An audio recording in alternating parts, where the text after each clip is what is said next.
Descobrindo o autismo na idade adulta. Se esse assunto te interessa, vem com a gente.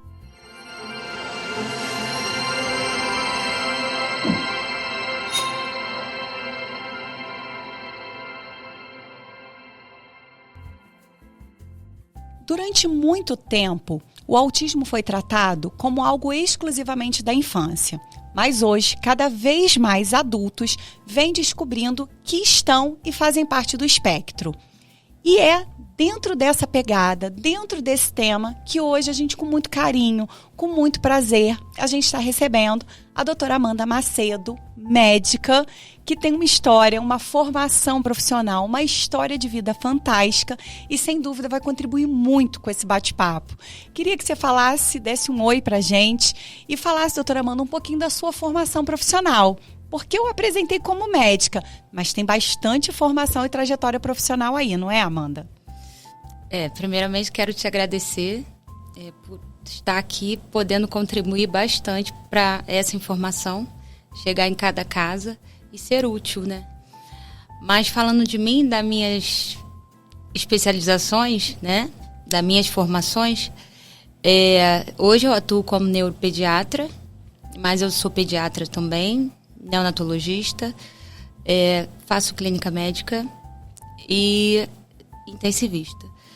Mas lá atrás, quando eu comecei, aos meus 18 anos, eu fui auxiliar de enfermagem, técnica de enfermagem, entrei para a faculdade de enfermagem, logo passei no vestibular de medicina, em 2 faculdades, escolhi uma e fui fazer medicina. E a partir daí, criei mais foco na saúde e fui querendo crescer e hoje eu estou aqui. Doutora Amanda, você não atua só em Teresópolis. Teresópolis é uma das suas casas, né, e ambiências profissionais. Você atua também em Caxias. Conta para mim um pouquinho. Hoje eu atuo na Barra da Tijuca, Teresópolis, em Caxias, em Duque de Caxias, e iniciei um trabalho em Itaboraí também.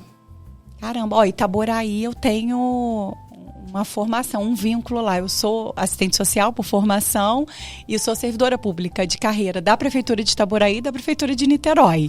Então, na Prefeitura de Itaboraí, fico feliz que Itaboraí também está contando, assim como outras cidades, né, ao redor, está contando com seu bom profissionalismo, com a sua experiência, né, e que você tem auxiliado pessoas também da cidade de Itaboraí, que tem uma audiência grande também com a gente. Então, Itaboraí tem assim, uma rede de amigos e pessoas que acompanham aqui o podcast e que com certeza vão divulgar aí essas informações aí muito relevantes para a gente. Doutora Amanda, falar de autismo, a gente corre muito o medo de não banalizar, da gente tratar esse tema com muita seriedade. E a gente fez um recorte para esse podcast. A gente está falando de autismo na idade adulta. A gente não vai falar, né, das crianças, a não ser que a gente venha remeter, né, à infância desses adultos que hoje descobrem. Hoje, por que tantas pessoas descobrem o autismo só na idade adulta e não quando crianças? Primeiramente que hoje a informação está muito mais fácil, né? Eu, pelo menos, não lembro, aos meus 15 anos, hoje eu com 45 anos, ouvi falar em neurologista pediátrico facilmente. A informação está muito mais próximo. E o que está acontecendo também é que as pessoas estão se aceitando mais, né? Existe um preconceito muito grande com a palavra de autismo, né? O espectro. Isso assusta muito e a informação, a propagação da informação, isso está deixando mais visível, né? Então, na verdade, não existe um aumento real dos casos. Existe uma mudança na forma de olhar o espectro pelo acesso à informação. É isso? Exatamente. É isso. Gente, assim, tem muitas perguntas para fazer. Eu quero saber cada detalhe, porque eu sei que cada detalhe que a gente vai tratar aqui com muito respeito vai alcançar alguém de casa. Tem pessoas aguardando esse episódio, né, dizendo que se identificam, que ainda não procuraram um médico. Então é importante a gente falar um pouquinho sobre esses sinais, né? Esses sinais, eles costumam aparecer em adultos que recebem o diagnóstico tardiamente. São os sinais que levam a pessoa a procurar o médico? Então, Na realidade, os sinais ajudam muito, né? Eu vou te falar uma palavra que vai ajudar bastante a quem está ouvindo, né? A se enquadrar ou tentar pensar em algum familiar, algum amigo. A palavra luto. Eu vou te dar um exemplo aqui. Eu, conversando com pais, né, com adultos que me procuram no meu consultório, vejo muito eles com diagnóstico, trazer laudo de diagnóstico de ansiedade, depressão, esquizofrenia, quadros persistentes de burnout. E você colhendo a história, a partir daí, você vai pegando os sinais, né? É claro que não é fácil você pegar uma pessoa com ansiedade e falar assim, essa ansiedade sua é um autismo aí e tal. Não. Tem semelhança, porque uma pessoa que tem ansiedade e depressão, acaba que ela tem também um quadro de isolamento social, não quer ver ninguém, a luz incomoda, mas não é bem assim. Mas muito importante você pegar essa situação de convívio, né, com... eu tenho uma amiga que ela é médica também, ela tem um espectro, ela odeia shopping. E ela quis a vida inteira entender, gente, por que todo mundo gosta de ir no shopping, gosta de ir em show e eu não gosto? Eu tô errada. Então você começa a pensar dentro de você, eu sou errada, eu quero entender o mundo e o mundo não me entende. Então, aí quando chega esse estresse generalizado, vamos dizer assim, por você tentar entender o seu comportamento, que é totalmente diferente dos demais, né? Fora do seu leito familiar, você chega um momento que você pode chegar no momento do luto. E esse luto dá medo. Não sei se você já ouviu falar com crianças, adolescentes, com tentativas de suicídio, relatos de que querem morrer, que querem matar. Então, é uma exaustão de tudo que está guardado dentro de você. Né? É um reflexo de tudo que você guardou a vida inteira até aquele momento. Todo o esforço que você fez para conviver com pessoas diferentes de você, sem se entender. Eu sou errada, eu sou grossa, eu não me encaixo, eu não consigo gostar disso que todo mundo gosta. Então, você sem se entender, dependendo a idade que você chega, a gente abordando aqui agora da idade adulta, você chega a um adulto estressado, depressivo, uma mãe que não dá carinho para os filhos porque acaba que a pressão de falta de carinho causa muita intriga entre o cônjuge e a criança é criada de uma forma que é diferente dos outros coleguinhas. A mãe chega, abraça, beija o seu filho, olha, minha mãe não faz isso, minha mãe não me dá carinho, ela não me ama. Mas não é bem assim, né? E assim por diante. Então, assim, o diagnóstico dentro desse quadro que você traça é desesperador. O não diagnóstico é desesperador, porque ele gera o isolamento social, ele gera, isso, a sensação de não pertencimento, né? Ao mundo, de maneira geral. Acabou que eu falei da palavra luto, eu não entrei dentro do mérito sobre isso. Então, o luto, já peguei muitos pacientes que chegou nesse momento, que quando você fala, eu não quero mais viver, aqui eu não pertenço a esse mundo, eu estou fazendo mal ao meu filho, à minha filha, ao meu marido, à minha mãe, aos meus amigos. O que eu estou fazendo aqui? Nada faz sentido. Eu ficar aqui, eu sou só mais uma, eu só estou causando sofrimento. E quando você não quer mais viver. E se você tiver a sorte de ter alguém para te levantar, você vai conseguir, vai buscar um profissional para poder te ajudar quanto a isso. Mas se você não conseguir, realmente você vai se encontrar num quadro depressivo grave. Eu tenho vários exemplos para citar de pacientes meus que foi difícil para me tirar. E é bem difícil, tem que usar muitas medicações, uma polifarmácia, e não é da mesma forma. Então, é importante a gente estar aqui nesse momento para tentar identificar. Divulgar conhecimento, informação. Na realidade, divulgar, né, informação para que pessoas que têm o espectro, são neurodivergentes, não cheguem ao luto. Você aí de casa, falando para você especificamente, eu cheguei na doutora Amanda através de uma amiga que foi fazer o acompanhamento, na verdade, para a filha, e quando ela foi fazer esse acompanhamento para a filha, ela olhou e falou assim, dentro do próprio atendimento, teve, né, o diagnóstico, não sei se foi através de 1, 2 ou 3 consultas, e ela, depois do diagnóstico, depois dos seus 45 anos, acho, ela falou que o mundo se abriu. Parece que uma cortina se abriu.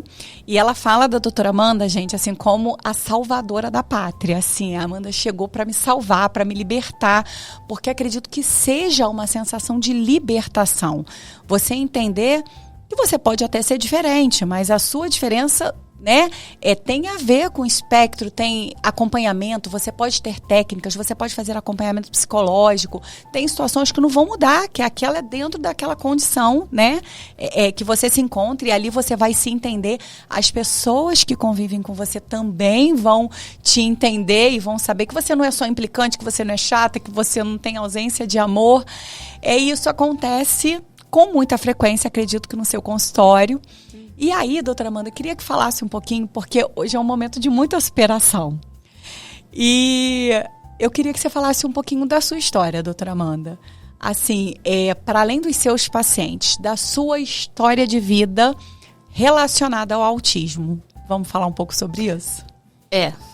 Vamos falar sim. Eu vou fazer de tudo para contar tudo aqui, para poder ajudar quem está aí vendo, né, podendo assistir essa entrevista. Então, por que a Amanda fez tudo isso? Por que eu fiz auxiliar de enfermagem, técnico de enfermagem, fiz isso, fiz aquilo? Por que eu estou até agora estudando? Para quê? Eu tenho tempo de atuar nisso tudo? Não tenho. Até porque eu não te falei. Eu sou diretora de uma unidade, uma UPA, diretora médica. Essa UPA foi a unidade que eu fui auxiliar de enfermagem. É a mesma UPA? A mesma UPA, com meus 18 anos. Foi quem me deu meu primeiro emprego. Na realidade, no tempo era um posto de saúde, hoje é uma UPA. Agora, na realidade, se transformou em um hospital. Eu sou diretora médica dessa unidade. Eu atendo em 4 consultórios. Atendo no ambulatório da prefeitura, porque eu faço questão de estar fazendo esse trabalho também para parte de pessoas que não têm população condições mais vulnerável. não tem condições de buscar um atendimento de qualidade. Porque mudando um pouco de assunto, atendimento de qualidade está muito escasso. Sim. Eu vejo muito colega que senta um paciente, ele quer trocar receita, toma aqui, faz isso. Nem encosta. Então, não encosta, não escuta. E para você dar um diagnóstico preciso, você tem que escutar. Você tem que observar. Mas, enfim, eu faço esse atendimento no ambulatório do município. Eu faço Não plantão. consegui calcular isso em horas. Fiquei apavorada tentando calcular isso em horas. É uma loucura. É uma loucura. Eu faço plantão também nesta mesma unidade, na Sala Vermelha, como intensivista. Faço plantão de clínica médica porque eu gosto muito. Enfim, essa é toda a minha atuação. Por que eu consigo fazer isso? O que me leva a fazer isso? Algumas pessoas falam, Amanda, você não é normal. Por quê? Você não está dando conta. Eu dou conta. E por que eu tenho agora eu vou falar o hiperfoco em cuidar? Na realidade, não é o meu hiperfoco na saúde, é em cuidar. Eu, desde pequena, eu gostava de fazer curativo nas minhas bonecas. Eu sempre fui isolada. Eu me lembro que até os meus 18 anos eu tive 2 amigas. 2 amigas e eu sempre gostei de cuidar. Quando eu via alguém ferido, da minha casa, porque eu não tinha amizade nenhuma, eu ficava querendo cuidar, limpar.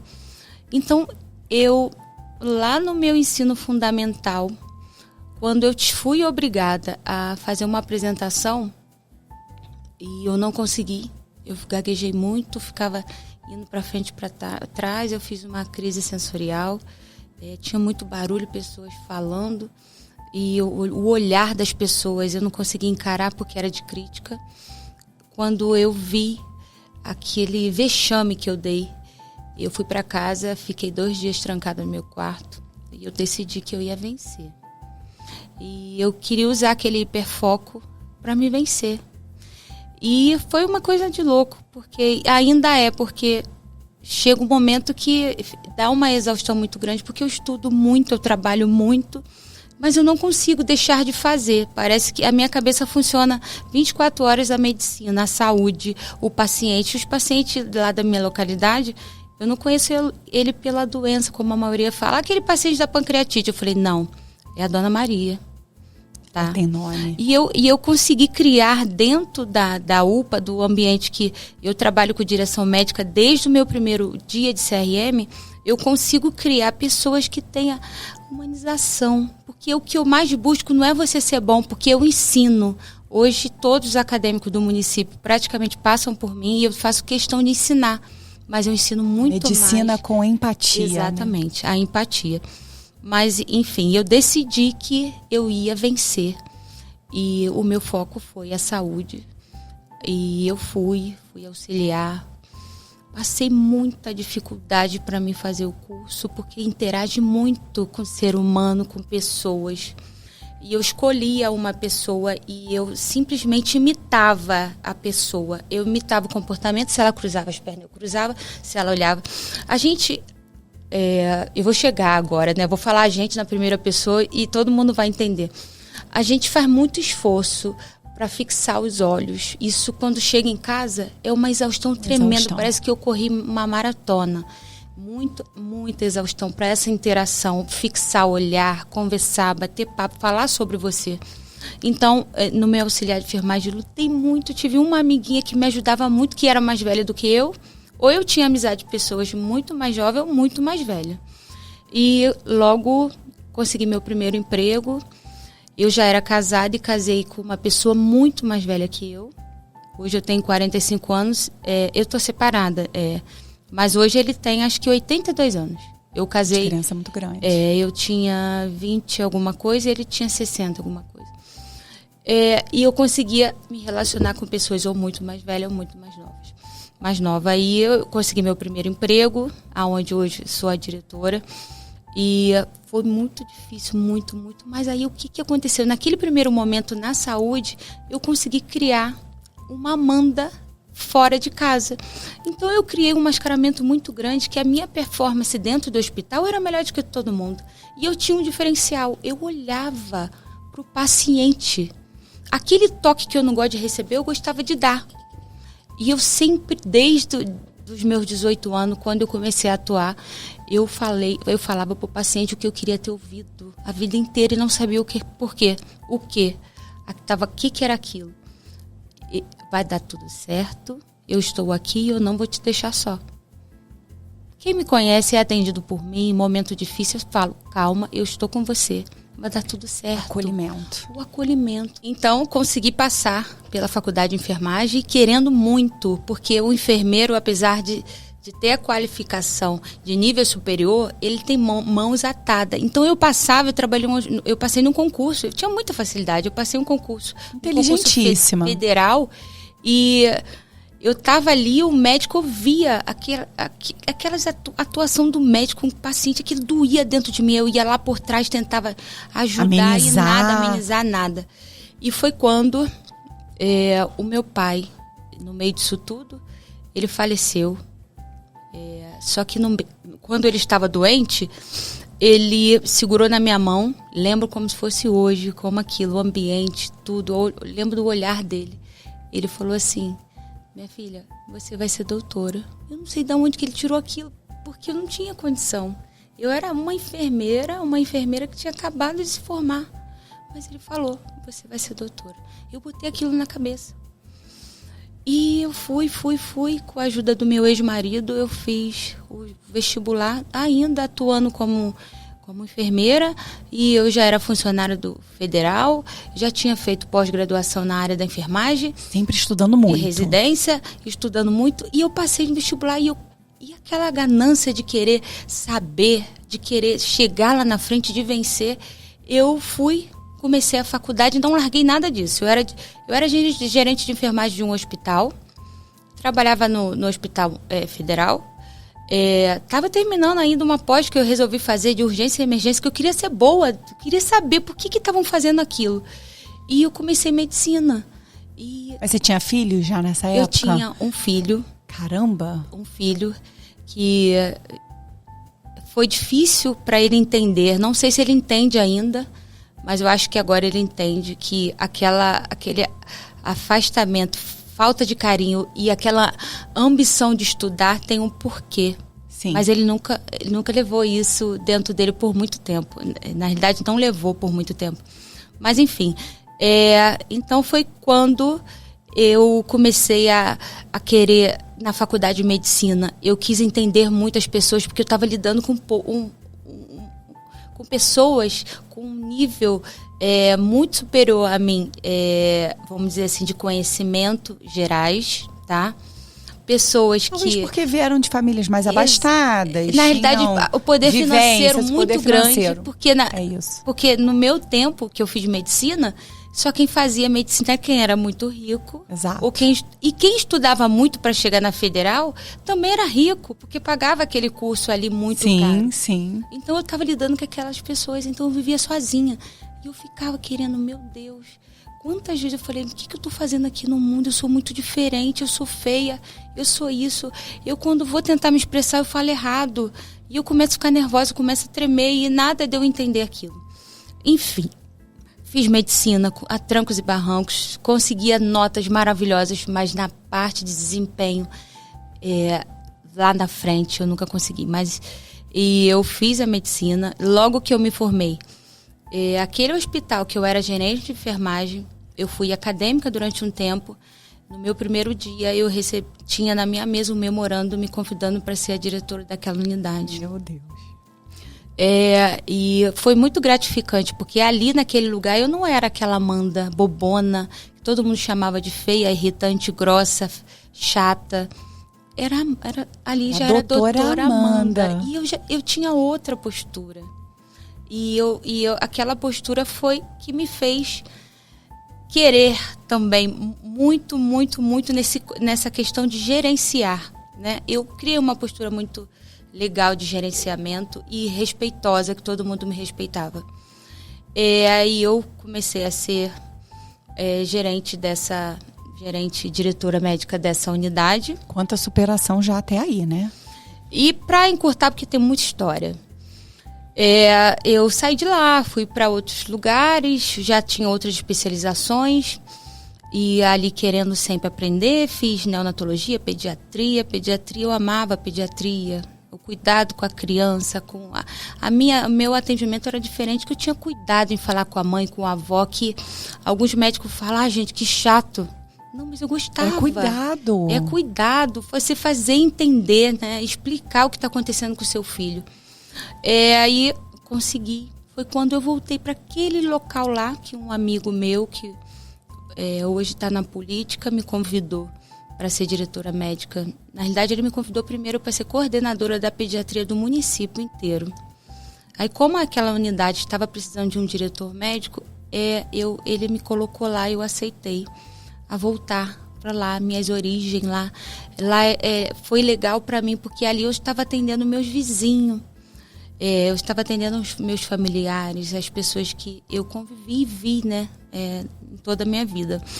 Mas, enfim, e comecei muito trabalho, muita dedicação, e eu estou o tempo inteiro em cima do paciente. Eu não aceito simplesmente eu ter que descansar e deixar aquele paciente ali sem assistência. Aquilo isso me corrói, eu não consigo.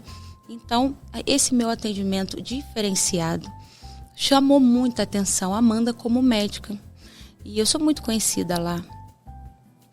Mas esse trabalho exaustivo, com mais questão emocional de querer se entender, muita coisa eu quis entender. Agora, em maio de 2025, começou na realidade em abril, eu tive um quadro de ansiedade. Eu sabia que era ansiedade, mas não queria procurar ninguém para me atender, mas eu comecei a tomar um remédio por conta própria. E eu comecei a tomar esse remédio, só que em maio o tempo ficou um pouquinho mais frio lá. Eu tenho asma, Só que a minha asma sempre foi um pouquinho mais severa, mas eu controlava, eu mesma. Controlava. Só que nunca me tratei. Eu cuidava de todo mundo, mas nunca me tratei. Não tinha nem tempo para você. Na realidade, eu nem te contei isso. Mas aí, em maio, eu tive uma crise bem grande, bem forte de asma. Fui para lá na unidade, aonde hoje eu sou diretora, que eu sou diretora desde 2021. Eu vi meus colegas bem desesperados. Eu vi que eu estava bem grave. Ninguém conseguia reverter o quadro. Eu fiquei com muito medo de ser entubada naquela unidade. Por ser uma UPA, a gente não tem tanta, vamos dizer assim, recursos, né, para um quadro muito grave. É claro que a gente consegue estabilizar. Mas ele estava se tratando da doutora Amanda, chefe de todo mundo. Estava num leito, de qualquer jeito, sem respirar. Então, acaba que me transferiram. Em menos de 48 horas eu fui entubada. Nossa. E eu fui entubada e eu sei que quando eu estava de frente com duas médicas lá no hospital, que eu fui transferida, eu estava muito cansada, parte respiratória, muito. E eu estava com a questão emocional muito abatida, abalada, cansada. E eles falaram, doutora, me chamando de doutora, que bacana. Eu vou ter que te entubar. Eu cheguei até a brincar, falei assim, espera um pouco. Aí depois falei assim, olha, 2 dias tá bom pra ficar sedada? E eles falaram assim, não, Amanda, não vai. Tem que ser. Provavelmente você vai ficar de 4 a 6 dias, depende da evolução. Você vai ficar entubada. Aí eu falei, então pode entubar. Eu me entreguei. Eu achei que eu não ia voltar mais, porque todo mundo que trabalha comigo sabe, os acadêmicos aqui da faculdade aqui de Teresópolis passam por mim lá, e eles sabem que intubação para mim é a última opção. Porque corre muito risco, não o processo, não a intubação de fato, mas o sedativo, que baixa a pressão. Todo o processo que envolve a intubação. Então, eu fui entubada, eu lembro que eu recuperei a minha lucidez depois dos 9 dias, mas Nossa. Eu acho que eu fiquei entubada 5 dias, ou 6, e eu fiquei lúcida, e começaram a me contar, Amanda, aconteceu isso, você estava assim, assado. Eu cheio de equipamentos em cima de mim, toda perfurada de acesso profundo, cheio de dor no corpo, na garganta. E o pior, eu estava muito mal psicologicamente, então eu estava me sentindo muito mal. Acho que aquele foi o meu momento de luto. E como eu já tinha estudado neurologia, eu falei, eu faço parte do espectro. E aquele foi meu momento de luto. Foi dentro do hospital. Então aquilo, eu fiquei dias assim dentro do hospital. Eu fiquei internada, indo e vindo do CTI quase um mês. Mas eu fiquei num processo de uma tristeza tão grande. E por dentro eu ficava pensando, gente, então eu tô entendendo por que eu tinha todos os rótulos de chata, maluquinha, já fui chamada de retardada,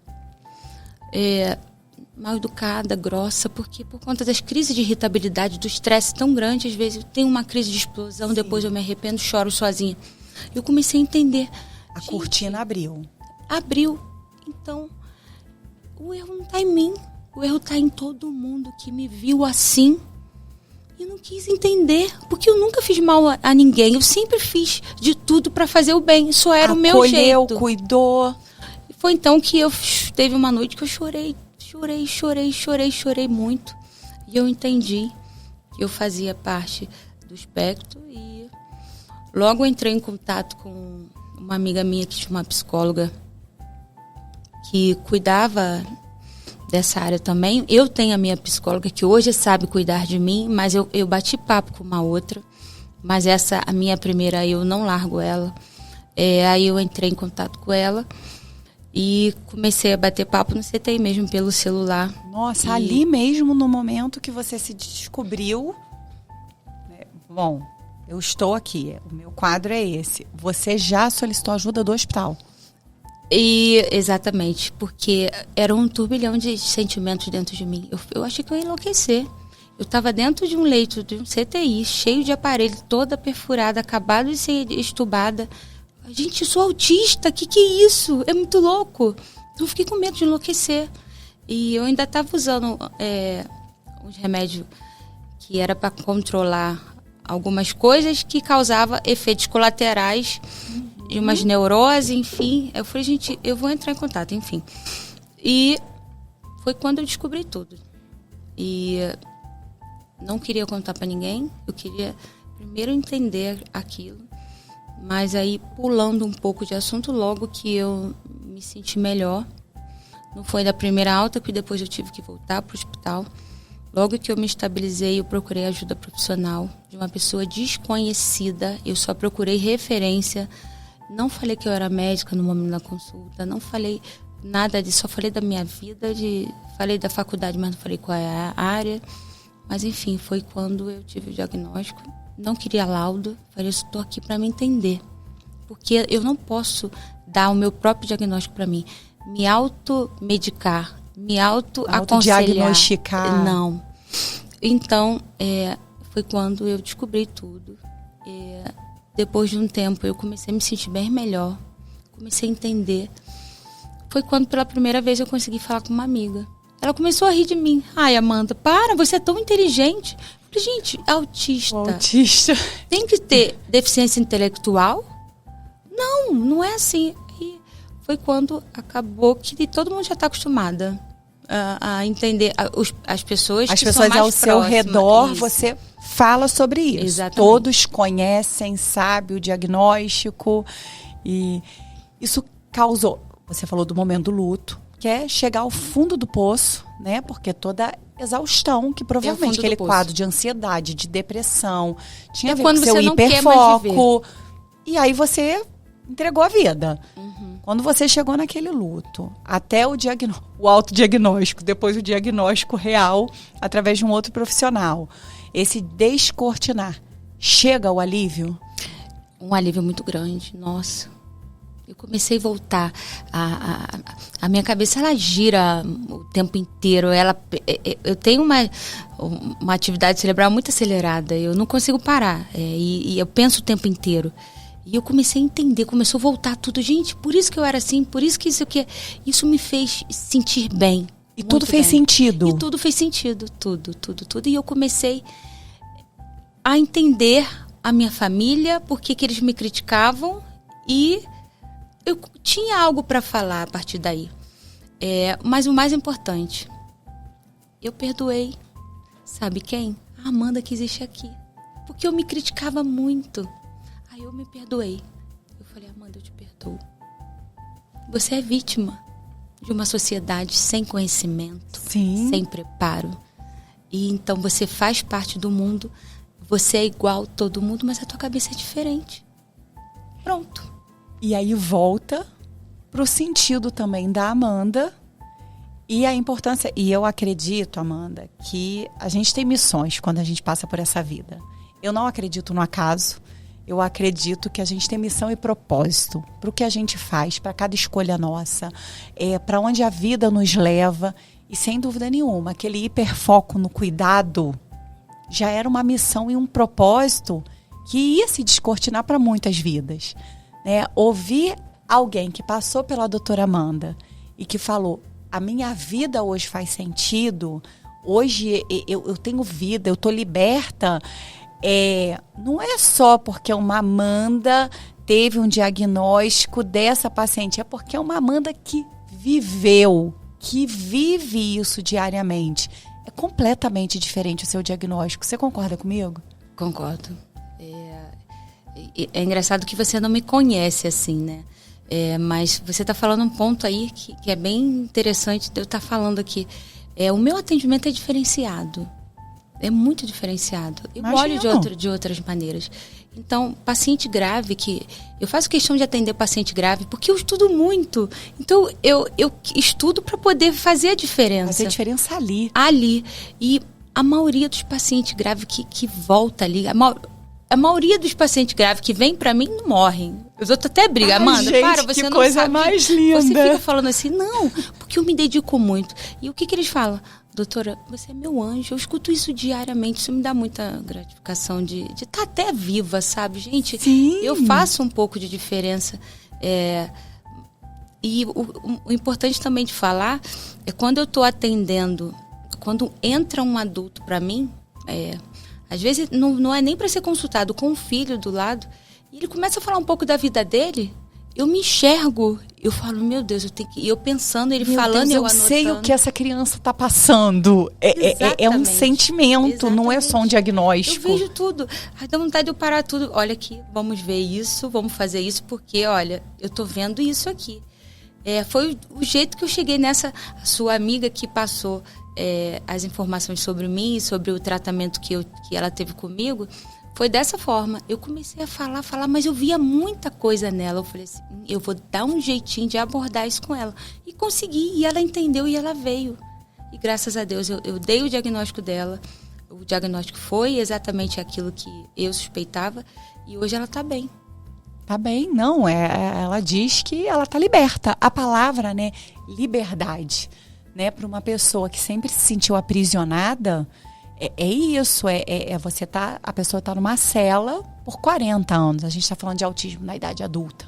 Então, são 40 anos. É diferente de você descobrir na infância, e eu não estou dizendo que é melhor, pior, ou que tem mais significado ou menos, mas, sem dúvida nenhuma, o significado de descobrir isso em vida, na idade adulta, é como se abrisse uma porta de uma prisão e a pessoa fala assim, nossa, nesse momento tudo fez sentido para mim. Mas eu tenho uma pergunta para te fazer, doutora Amanda. Primeiro, eu quero de coração, de alma, agradecer o seu compartilhar. Porque eu sei o quanto isso foi difícil, mas eu não consigo mensurar. Mas eu sei que foi muito difícil. E, sem dúvida nenhuma, tem gente em casa que às vezes acabou de fazer o diagnóstico, né, de receber o diagnóstico de um filho autista e às vezes pensa assim, eu não sei aonde meu filho pode chegar. Eu não sei nem se ele pode chegar em algum lugar. E entender que o diagnóstico ainda precoce abre horizontes ainda maiores. Seja na enfermagem, na medicina, no direito internacional, enfim, ele pode ter o mundo. Principalmente porque ele vai se conhecer, ele vai entender e ele vai conseguir fazer todo o acompanhamento e essas superações. Algumas não vai conseguir, outras ele vai conseguir com louvor. Então, esse descortinar que você trouxe pra gente hoje, através do seu relato pessoal, é muito gratificante por escolhas. A gente procura trazer histórias aqui que sejam histórias inspiradoras para outras pessoas, para outras vidas. Então, isso sem dúvida nenhuma vai ser muito, muito, muito, de muito valor para quem está em casa aguardando ouvir esse episódio ou tá rolando lá a página, se sentindo esquisita, se sentindo diferente e vai falar, vou olhar isso aqui agora. E quando olhar vai ouvir a sua história de superação, de vida, de muitas dores, mas de tanta superação e de chegar até aqui. E aí eu vou ter algumas perguntas que são perguntas que são dúvidas com certeza de quem está em casa. E eu queria entender um pouco mais para que essas pessoas possam ter contato, né, com o conhecimento real. Existe diferença no autismo entre homens e mulheres? Existe. A mulher é aquilo que eu passei para você sobre mim, né? Ela tem um mascaramento intrínseco, né? Ela aprende a conviver com a sociedade, com a família, de forma mascarada. Então, ela aprende a conviver, ela imita. Já o homem, não. O homem, ele é visto de outra forma. E, vamos dizer assim, o fenótipo é diferenciado. E, na realidade, quando ele não é diagnosticado, ele é chamado de maluco, de retardado. É feia essa palavra, né? Nossa. É diagnosticado erradamente. O estigma sempre, através das palavras, Exatamente. Ele fere e às vezes causa, impossibilita o outro de reação. Isso é muito cruel. O que acontece? Muitas crianças que chegam na adolescência, na idade adulta, que são autistas, eles desenvolvem o transtorno opositor desafiador. É uma pessoa, né? Um adolescente. Podia ter relação. Aí acaba que mascara, né? Na realidade, ele não tem um TOD. Ele tem um autismo não diagnosticado e não tratado. Então, é uma pessoa grossa, agressiva. o comportamento é diferente. Ele, quando ele não consegue estar no meio daquele grupinho, ele vai lá e agride, ele bate. Então ele vai lá e arruma uma confusão. Ele não consegue fazer uma amizade, mas o que ele consegue, ele arruma confusão. E o menino é totalmente diferente. Os sintomas, isolamento social tem, sensibilidade sonora também tem, só que a mulher tem tudo isso e mais cara. Ele não, é muito, muito, muito... Eu acho que eu acabo relacionando isso à origem do patriarcado também. Eu acho que de alguma maneira deve ter relação, né? A mulher, até nessa situação, ela está escondendo, ela está mascarando, exatamente. Ela é vítima, né? Tanto do menino e a menina, mas ela o tempo todo se esforçando para mascarar, né? Exatamente. Que é o que a gente vive enquanto mulher na sociedade, né? Então, nesse caso, ainda é mais cruel. Né? Mais Porque além de todas as máscaras sociais que a mulher tem para se colocar no mercado de trabalho, para ocupar cargos que historicamente foram ocupados por homens, ainda assim, no autismo também. Ela acaba tendo esse mascarar social que eu não sabia que era mais frequente nas mulheres do que nos homens. Exaustão emocional crônica, sensação de inadequação. Todos têm? Então, existem uns critérios internacionais para você dar o diagnóstico do autismo. Não é porque ele tem isolamento social, não é porque ele tem uma hipersensibilidade sensorial, não é porque ele não gosta de ir no shopping, não gosta de lidar em grupos, que ele tem autismo. Não é bem assim. Tem todo critérios para você estar englobando. E o mais importante, tem que ter começado na primeira infância e tem que ter prejuízo funcional. Entendeu? Fora isso, você pode ter todos esses fenótipos, né? E não ser autista. Então tem que ter muito cuidado quanto a isso, até porque aquilo que eu falei logo no começo, a própria pessoa que tem ansiedade, depressão principalmente, não gosta, se isola, não gosta de lidar com pessoas e está o tempo inteiro triste, tem transtorno de humor, uma hora está rindo, outra hora não, e tem crise de irritabilidade. Então tem que ter muito cuidado com isso. Entendi. E é muito importante, gente, você aí de casa, a doutora Amanda está tratando sobre isso, porque existe hoje, nas falas, às vezes dos jovens, a gente conversou aqui nos bastidores sobre isso, é uma banalização da palavra autista. Então, se a pessoa não quis ir para algum lugar, às vezes está enfrentando a adolescência, né? E a adolescência, aquele misto de emoções, de mudanças de humor. Fulano é autista. A gente tem que tomar muito cuidado com a banalização dos termos, porque isso também dificulta, inclusive, quem de fato é e tem o diagnóstico. Então, existe uma banalização. Então, por isso, eu vou te fazer algumas perguntas até mais objetivas para a gente tirar todo e qualquer mito, né, sobre essa palavra e a gente, de fato, ampliar conhecimento. Autismo é doença? Não é uma doença. É uma condição neurológica. É um transtorno do desenvolvimento. A doença você se adquire. Você adquire, você trata e você cura. Algumas não curam, mas você trata. Igual a hipertensão. Você não cura a hipertensão, mas você tem tratamento específico para hipertensão. Já o autismo não. Você nasceu com isso, é uma condição, né? E não tem cura. Era a minha próxima pergunta. Não existe tratamento. O que existe? Primeira etapa, aceitação. Né? Até para você dar um diagnóstico para uma criança de, vamos dizer, de 5, 8 anos, ela tem que ser Informada. Sim. Porque não pode, não, meu filho vai estar aqui, eu vou fazer isso. Sim. Mas, de fato, o que é abordado, principalmente o autismo de nível 1 de suporte, é terapia. Então, a terapia, o que vai trabalhar nele? Ele vai aprender a lidar com toda a sua dificuldade. É claro que tem algumas crianças que a gente trata com medicamento, mas eu não trato o autismo, eu trato a comorbidade que está associada à ansiedade, à hiperatividade.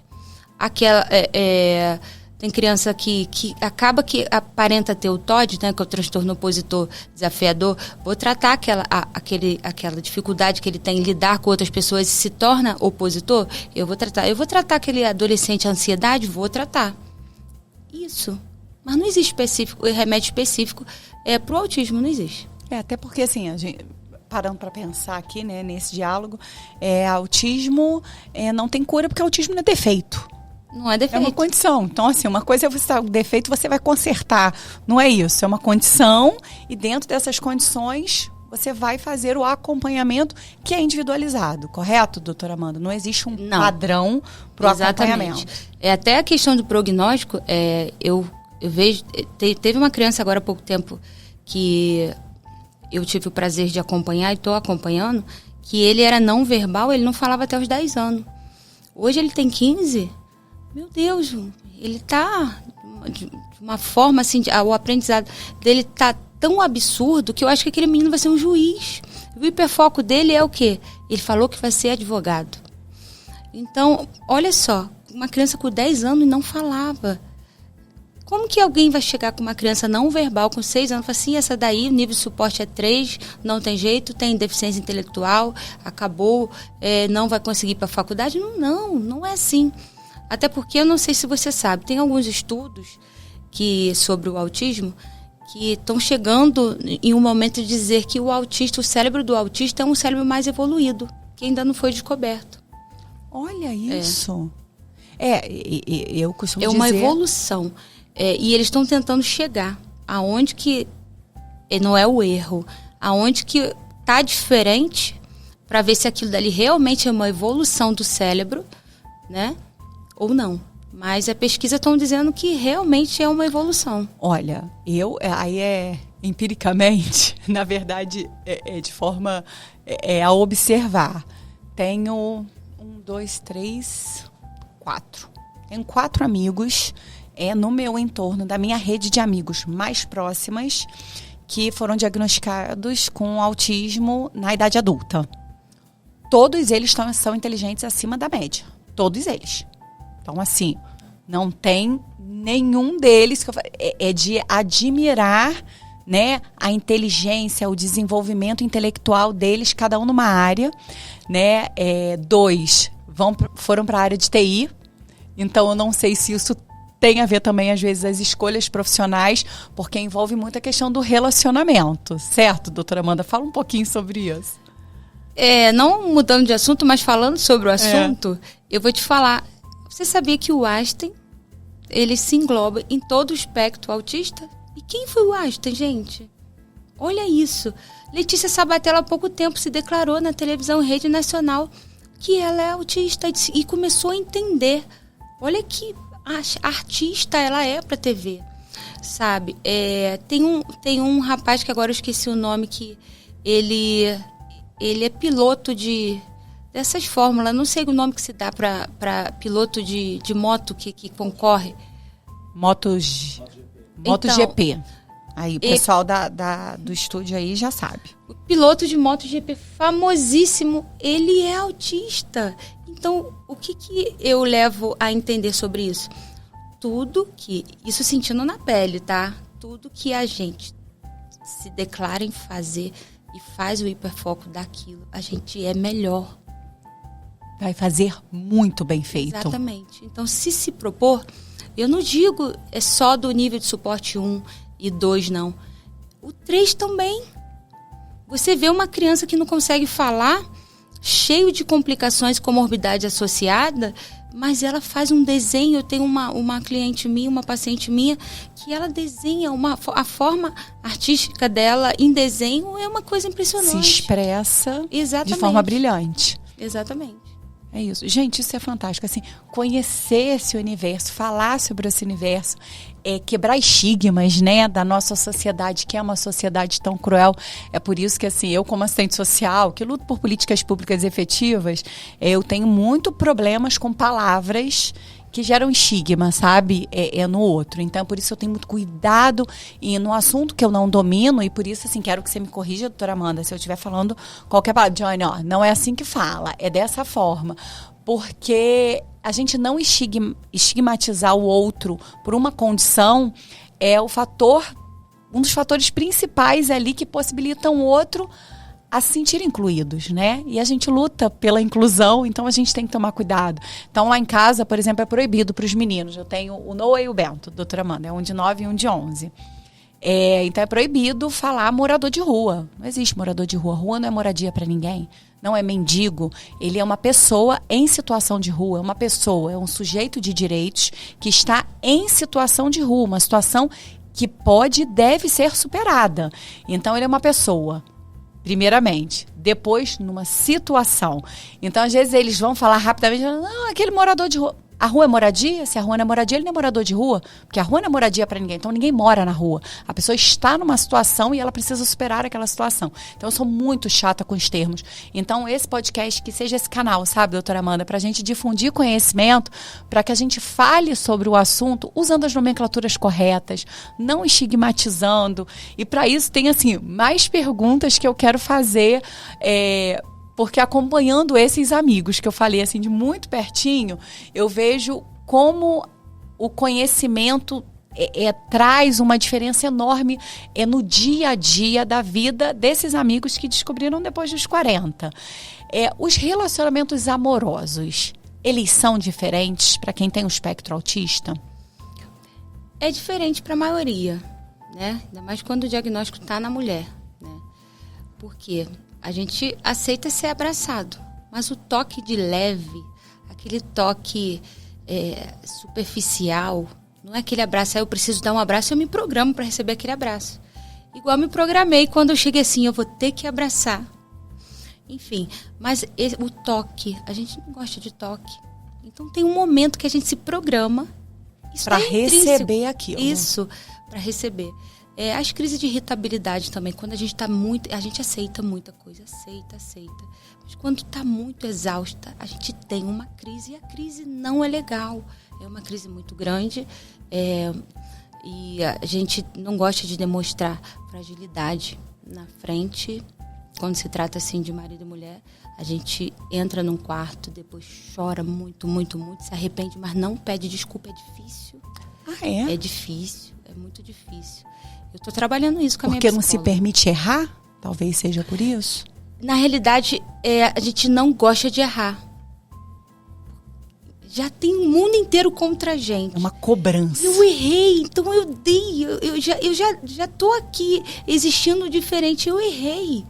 Então, essa aceitação aí é muito ruim. O relacionamento, às vezes, quando não é compreendido, se tu não tem um parceiro, um marido, né, uma esposa que compreenda todos, mesmo sem saber do diagnóstico, não entenda os seus momentos, até porque tem um momento que parece que é depressão, que você quer ficar lá quietinho, eu não isolado. Quero sair, eu não quero jantar, eu não quero. Se não entender isso... Você acha que ele não te ama mais. Exatamente. Né? Falta de amor. Poxa, me arrumei toda para ir para tal lugar e ele não quer ir. Isso tudo precisa... Então, assim, o diagnóstico ele precisa ser vivido por toda a família. Por toda a família. A relação com os filhos também é diferente? Então, é diferente quando aquele mascaramento que você criou a vida inteira, essa parte de hipersensibilidade sensorial...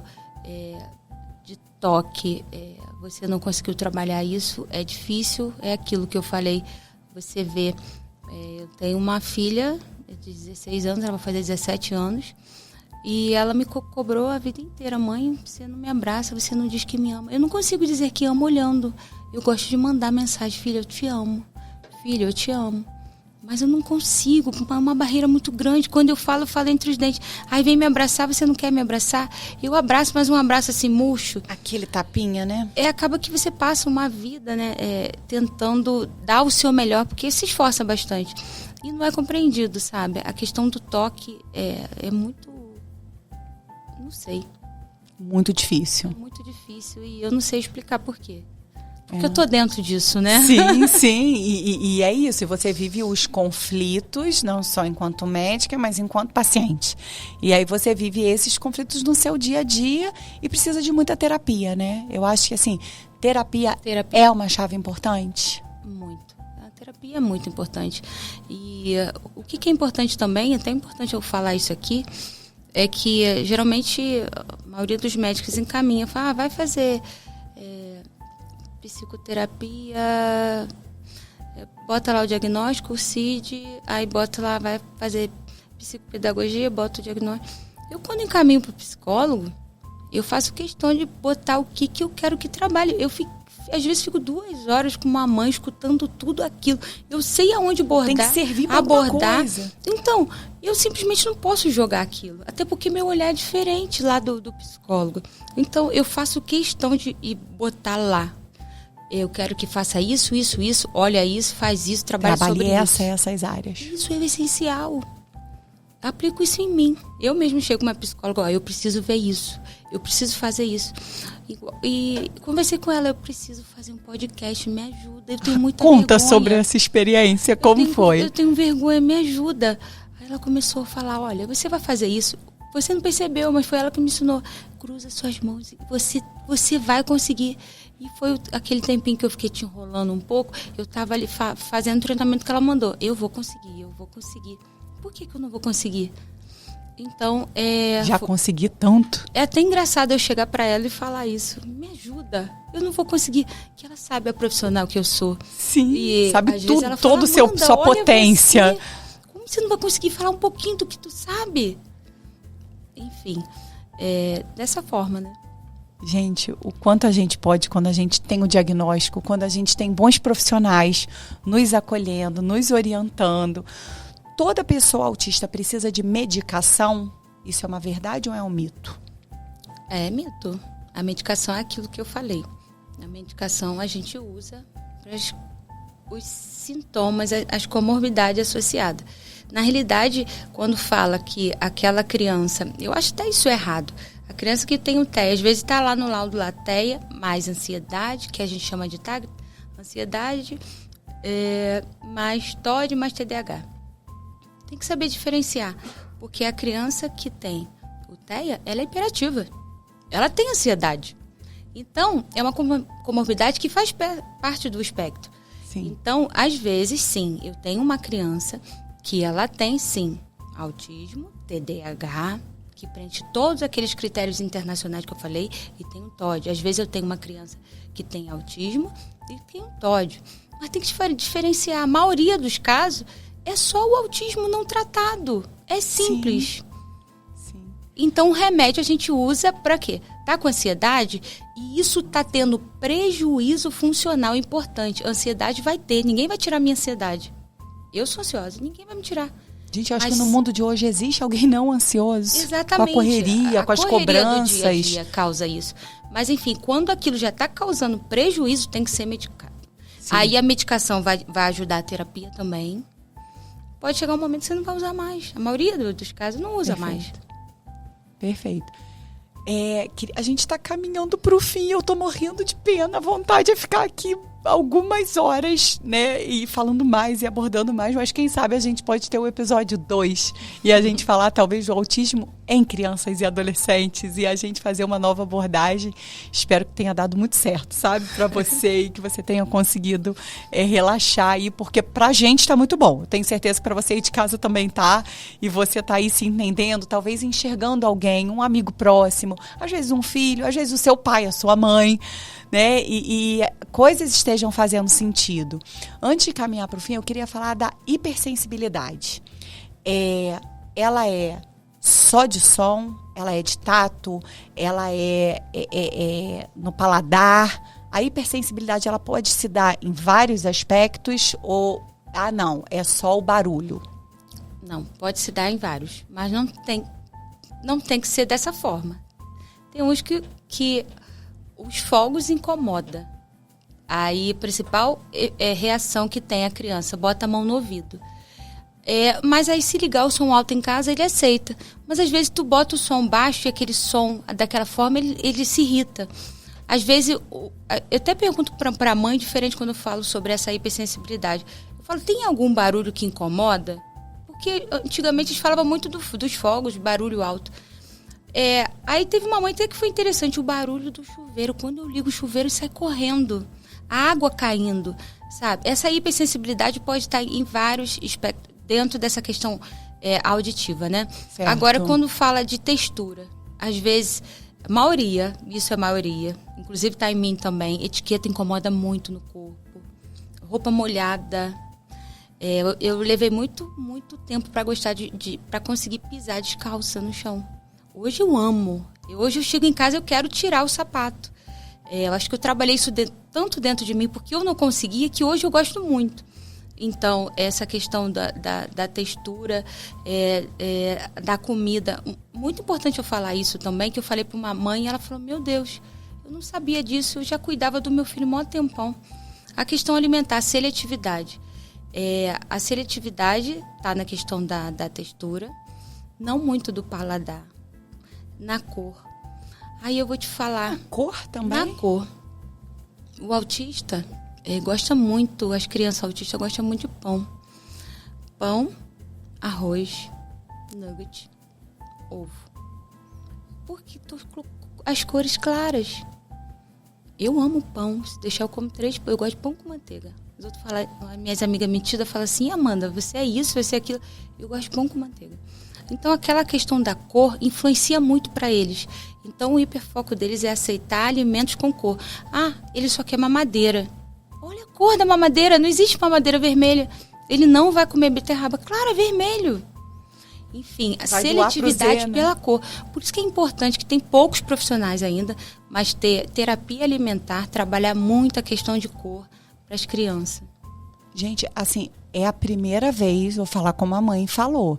E a gente, né, trabalha no assunto, já trabalhou em locais com muitos atendimentos. Eu nunca ouvi falar na seletividade pela cor, sim pela textura, né? Muito molengo, tecido muito aveludado, né? Agora, pela cor, realmente, gente, você aí de casa, tá vendo? Tá vendo quanta informação positiva? Até porque, olha só, não querendo te cortar, olha só que interessante, como que se fosse só pela questão de textura, a questão de cair na sua boca e você ter que mastigar aquela textura, a criança não come feijão que tem seletividade, é difícil. Aí, tem mãe que tira o caroço. Mesmo assim, se ela ficar olhando, você tem que misturar a comida para aquela cor dissolver. Então, se fosse por conta da questão da textura, o ovo que ela aceita, como que é? É a textura dele também. Ela aceitaria o feijão. Verdade. Tá certo? Por que ela gosta de purê? É amarelinho. Olha isso, gente, quanto conhecimento. E assim, existem profissionais hoje que fazem terapia alimentar. Existe, trabalha com isso. E eu trabalho com uma profissional que ela é ótima, ela conseguiu entender essa minha visão, porque eu também expliquei para ela dessa forma. Não sei se existe estudo, se tem eu ainda não li literatura sobre essa questão da cor, da seletividade, está mais envolvida, mas é estatístico. Todas as crianças que eu pego que tem seletividade é a cor. E eles gostam de branco e amarelo. As cores claras, né? Chocam menos, talvez por isso, né? Bem, gente, assim, a gente está chegando no final. Eu acho que a gente tirou muitas dúvidas. Se você se sentir confortável, para mim vai ser um prazer inenarrável mesmo, sem nenhuma demagogia, porque eu estou na frente das câmeras. Vai ser muito prazeroso te receber novamente para a gente fazer o capítulo 2, né? E a gente falar de crianças e adolescentes, porque é um assunto realmente que a gente precisa romper com os estigmas, com os estereótipos, a gente precisa levar conhecimento para quem está de casa, e quem assiste o Escolhas, assiste porque tem histórias que vão inspirar e que vão transformar vidas. Então essa é a ideia de cada episódio, sabe? Ele é muito planejado, às vezes... Não estou querendo dizer que eu estou muito que tá muita concorrência, não. Mas existem pessoas que às vezes assim pedem muito para vir e assim tem toda uma análise, sabe, desse profissional, dessa pessoa que vai vir, de que forma isso vai contribuir para quem está de casa, porque isso é respeito para quem está em casa. Então te agradecer assim do fundo do meu coração por ter aceitado, por ter contribuído para a gente, principalmente pelo seu compartilhar de histórias. Mas eu queria encerrar, né, com uma mensagem final. Queria que você deixasse uma mensagem final para quem está em casa, que assistiu o episódio até o final. Que tipo de mensagem você pode deixar para quem está se reconhecendo nessa conversa e é adulto? Eu acho que a mensagem é a que eu deixo para aquela mamãe lá que às vezes sai do meu consultório chorando, ou para aquele adulto que vem para ser consultado comigo, que eu faço questão de falar: você não é o errado. você a vida inteira foi mal compreendido. Então, eu faço muita questão de dizer para quem está ouvindo, quem participou, escutou, percebeu, conseguiu absorver alguma coisa sobre tudo que a gente conversou aqui, vou dizer que eu acho que você pode se entender muito. A questão do autismo tem muito preconceito, tinha mais, né? Hoje em dia tem muito preconceito com essa palavra, mas eu acho que você vai se entender melhor. Isso é um passo para você ter uma qualidade de vida. Gente, para você aí de casa que ficou com a gente até o final, minha gratidão. Divulgue esse conhecimento, divulgue esse episódio, que ele possa alcançar muitas vidas, que ele possa transformar e que cada um que se reconheceu, né, através dentro desse espectro, com alguns sinais, que você procure ajuda, que você procure profissionais de referência que vão fazer a diferença na sua vida, que possa criar um descortinar, sabe, do seu horizonte e te mostrar o quão longe você ainda pode ir e o quanto você já superou, né? O quanto você é vitorioso até aqui, mas o quanto você talvez não precise mais se esconder, né? Você tendo explicação, você não é o errado, você nunca foi o errado. Então, que você use esse episódio, sabe, para muita gente, que você divulgue isso e que seja um carinho aí no coração de cada um de vocês. Obrigada por ter ficado com a gente até aqui, doutora Amanda, mais uma vez, muito obrigada.